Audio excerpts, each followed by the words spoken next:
It's a matter of finding a model that works, that's transparent for the buyer, that's transparent for the seller, that accomplishes the goals of the settlement, maybe saves consumers some money in that negotiation when that's appropriate, maybe not. It may be that the services of that buyer through a novel negotiation tool like this, if they're really good negotiators, they might be making more than they had made in the past as a percentage of the sale.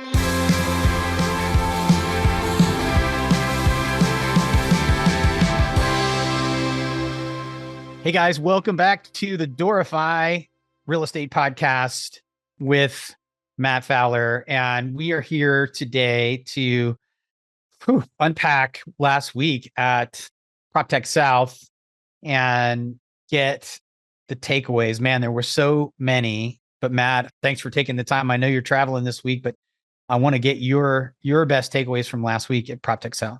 Yep. Last week at PropTech was amazing. We spent a year putting that day together, and to have everybody in the room and feel that energy was pretty special. I think last year you and I talked about how to schedule it and what to do, and we decided to have a whole day for PropTech, and then we decided to do our annual strategic planning the day after on Friday.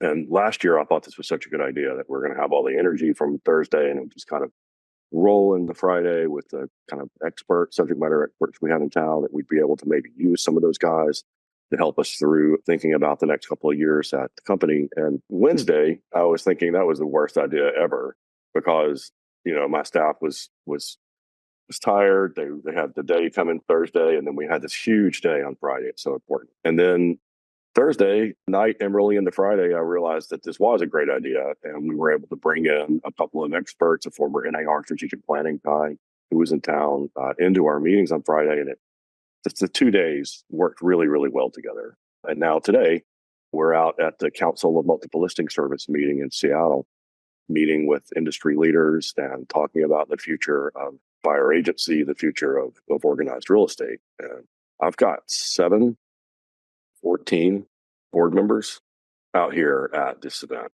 And they were all at the meeting on Thursday. They were all at the meeting on Friday as well. And now I only gave them a weekend off, and now they're out here in Seattle, kind of extending this MLS deep dive that we've been doing for the last few days. It is a lot, but it really does fit well together. And we had a meeting out here last night in preparation for the opening of the conference today, and they're really plugged in. They really understand the issues that are swirling around the industry that we talked about on Thursday. I think PropTech South on Thursday, we should first say a huge shout out to Andrea Presnall and Alyssa and their team. They killed it. I mean, they're a small little team, and they put on an amazing event. And I think I heard people say when they walked in, one guy patted me on the back and said, "Wow, gosh, I guess you know how to do this." That's them. Okay, just for the record, you know me, I show up late for the podcast. That's my job.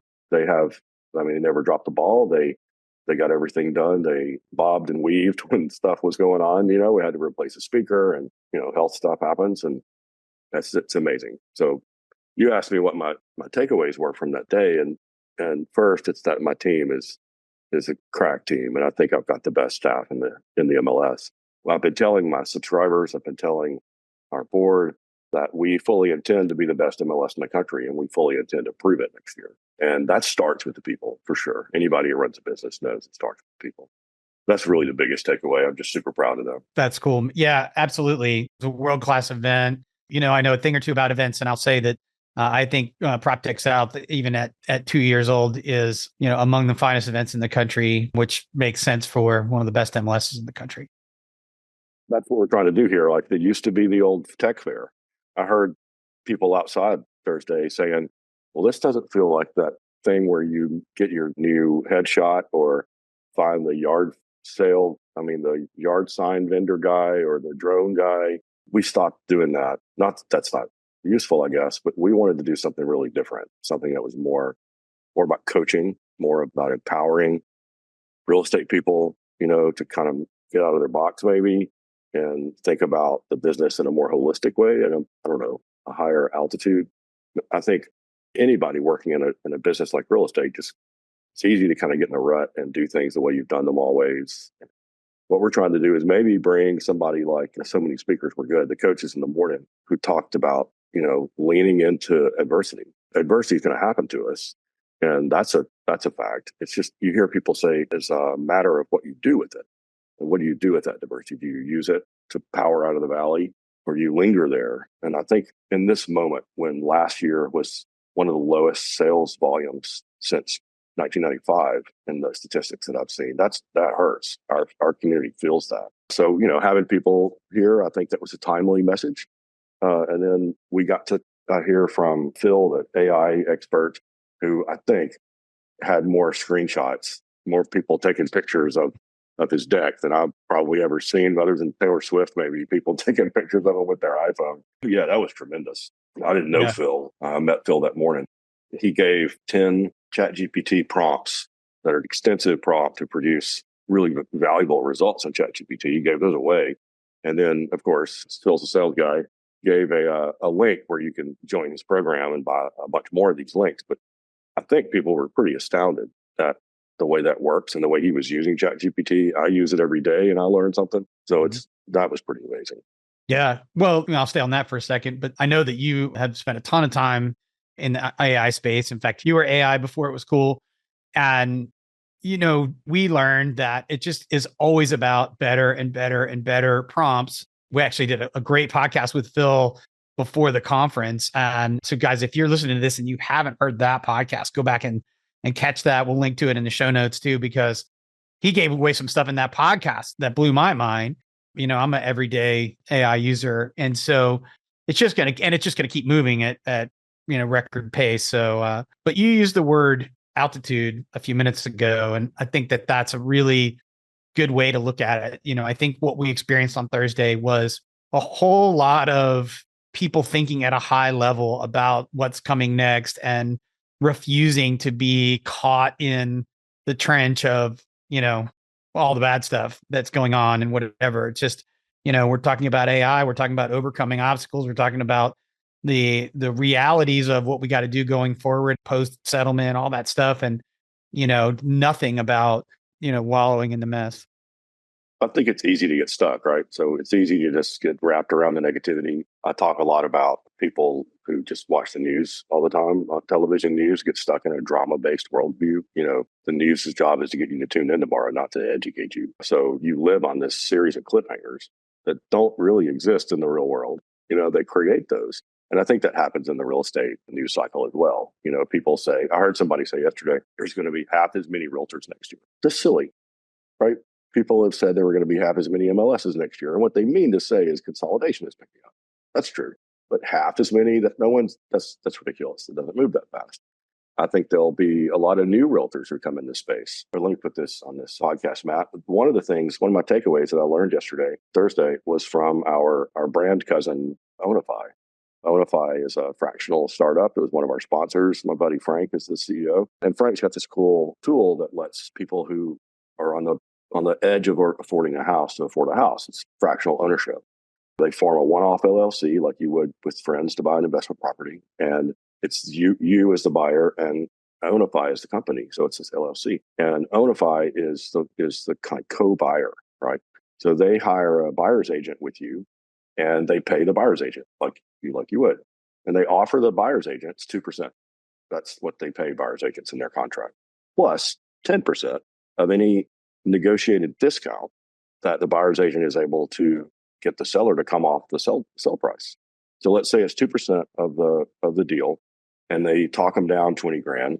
Have a liberal arts major. That's $2,000 added to the 2%. 2%. So yeah. So that's a way that buyer agents using a novel model like this might be able to make more than the 2 point whatever they were making in the past.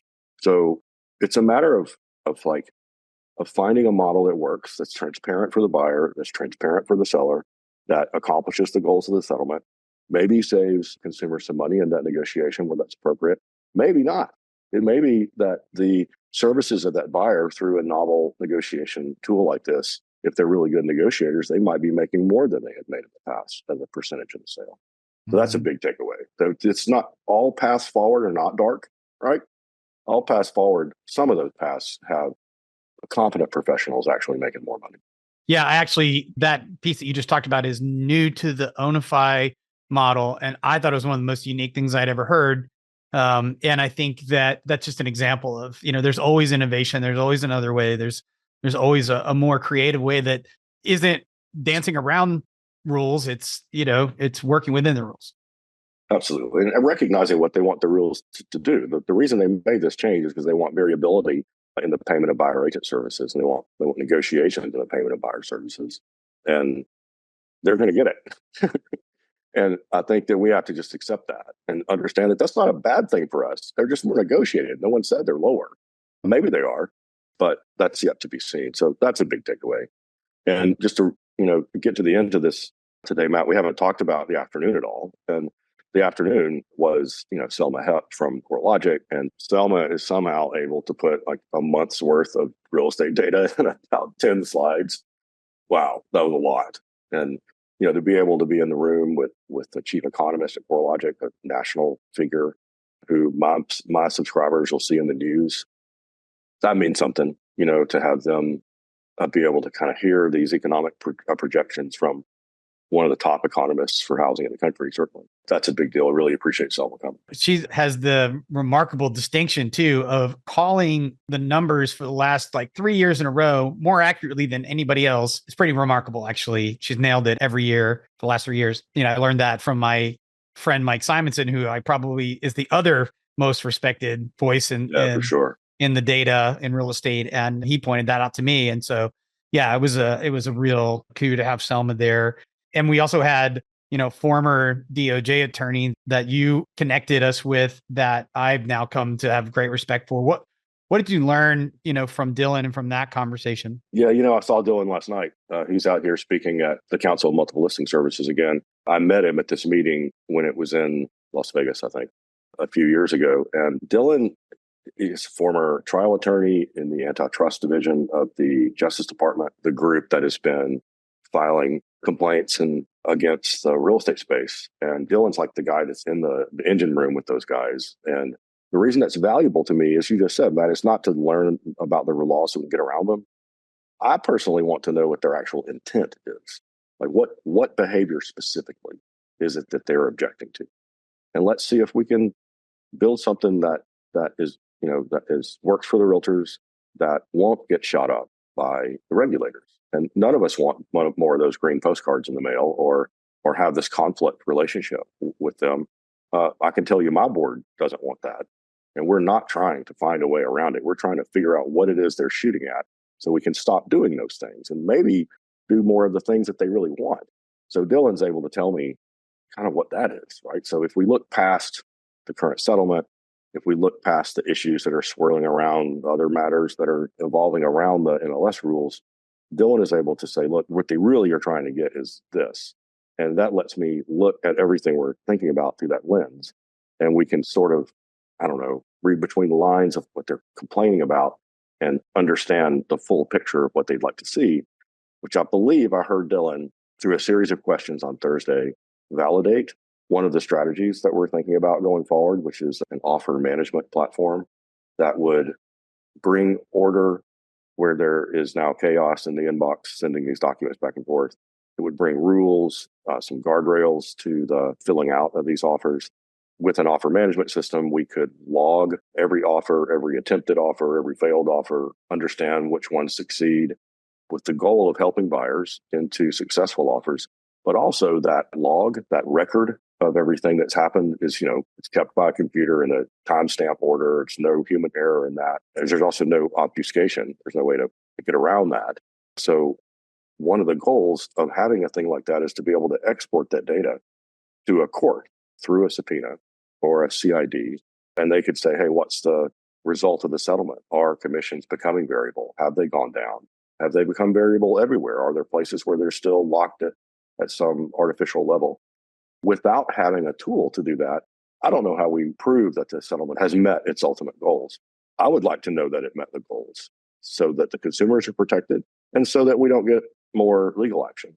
And I think Dylan is helping us as our antitrust consultant to chart a path to this better way that won't violate the settlement. So I think there's some needle threading going on there. we hope that the information that we get from our consultants and from our attorneys are guiding us to a place that will be better for consumers and for realtors. Well, Matt, congratulations. PropTech South 2 was a massive success again. And guys, if you're listening to this and you were there, send us your comments. And if you missed it, be sure to pay attention. Hopefully there'll be a PropTech 3. And yeah, it was a huge success. Yeah, and those show notes, that link to Phil is great. There's a few other podcasts out there. There's a podcast with Selma. There's one with Phil. So check those out and stay tuned for news about next year. Guys, see you back here on the Doorify MLS podcast.